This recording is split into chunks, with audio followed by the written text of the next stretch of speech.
Repeat after me. Fired up. Ready to go. Fired up. Ready to go. Some way. Somehow. Right here. Right now. A little less than 50 years ago, Reverend Dr. Martin Luther King gave a speech. And one of the past presidents of the Southern Christian Leadership Conference is myself. I'm happy to say I'm retired after 40-some years with the government, but I'm also retired from 41 years of being a very happy, dues-paying union member. One of the concerns that Dr. King spoke about is for us to understand that there are times when we need to have an economic boycott. Today is one of those days. We need to look at Walmart and the injustices that it is perpetrating upon people. And sadly enough, today is a day that many of our community residents, as well as even our family members, do not understand the importance of not supporting Walmart.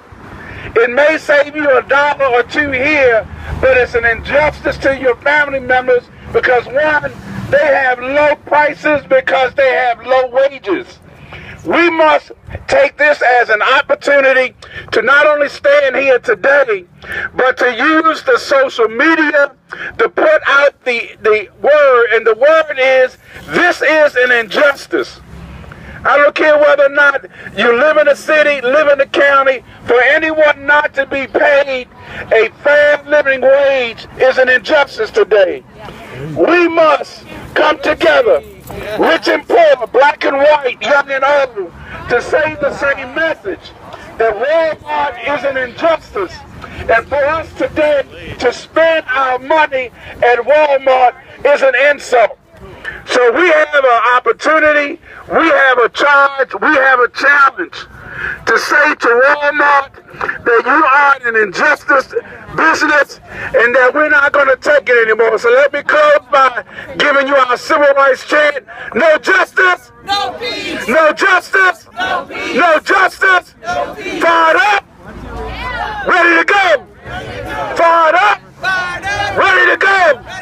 Some way, somehow, right here, right now. God bless you. Okay, sisters and brothers, we're only going to have one more speaker, then we want to sing. Because anybody who can come up here who can sing, which isn't me, or you all will go home. First of all, I just wanted to say on behalf of the We Deserve Better Workers Assembly, I want to thank everybody for coming out today in this wonderful sunshiny day, even though it's very, very cold. It shows you what side people are on, and that's the side of low-wage workers and the Walmart workers themselves. I was talking to the news media, and I want to say this, and, you know, hopefully some of the people can come up here, it's an open mic, and testify about their experiences. When we held our first workers' assembly, a lot of young people, and older people too, who work for some of these stores like Walmart, like Target, which, by the way, they're not here because they had no choice but to work today. Some of them even had to go to work last night to work in some of the warehouses. So a lot of the young folks who don't have a union, who don't have representation, who didn't get off today, aren't here to speak out.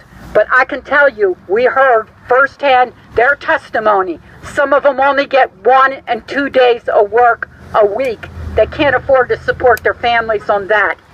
That's why we arrived at the demand of $15 an hour minimum wage, because the Walmart workers, the McDonald's workers, all the workers in this country, which is about 50% right now, deserve better than that. And this isn't going to be the last demonstration. We are starting a statewide campaign. So if we don't have a lot of people testifying from Walmart today, it's because they can't afford to get fired, frankly. So a lot of their relatives, a lot of their friends will come up to this mic and talk about their conditions. Like Brother Andre, who talked about his godson, who basically worked for 6 months at Walmart. 6 months he worked, and they told him he would become a full-time worker, and after 6 months, they told him he was still a temporary worker.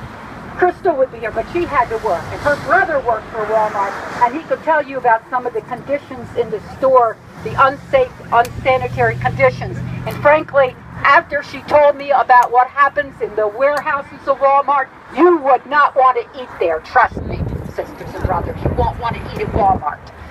This is a $1 trillion company. It's a $1 billion company that can afford to pay its people not only $25,000 a year, but they could literally afford to pay them $40,000 and $50,000 a year. Anyhow, I don't want to talk for long.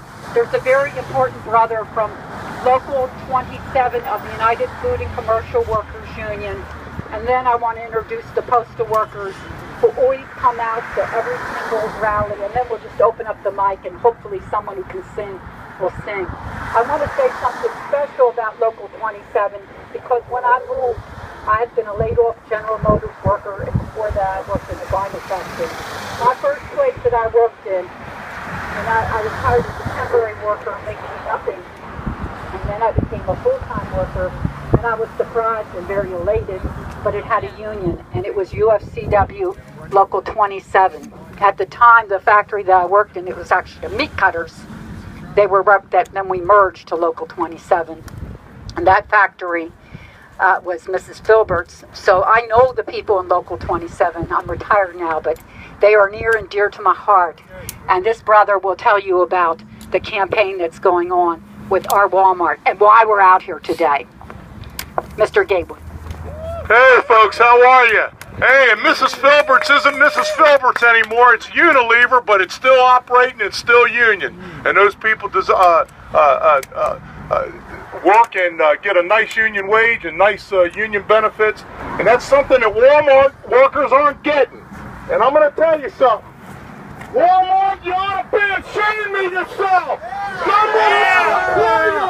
Number one employer in the United States, and yet pay poverty wages, give the workers no benefits. It's abominable.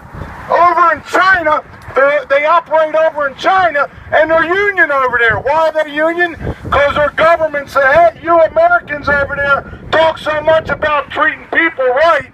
Well, Walmart, if you want to come into our country, you can come into our country, but guess what? All of our workers are going to have a union contract.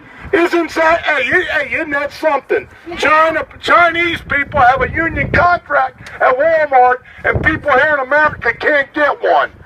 You talk union in Walmart, and you get fired. Walmart ought to be ashamed of themselves. Yes. If that's the example that we want to set for our American citizens here, I tell you what, you ought to look yourself in the mirror, Walmart. Hey, ask yourself, how did Mommy and Daddy raise us? Is that what America stands for? No! Hell no! No! Get right, Walmart. Get right with your employees. Right! Thank you for giving me the opportunity. Thank you! Yay! Hi, I'd like to call Tom Dodge up. He's representing the postal workers.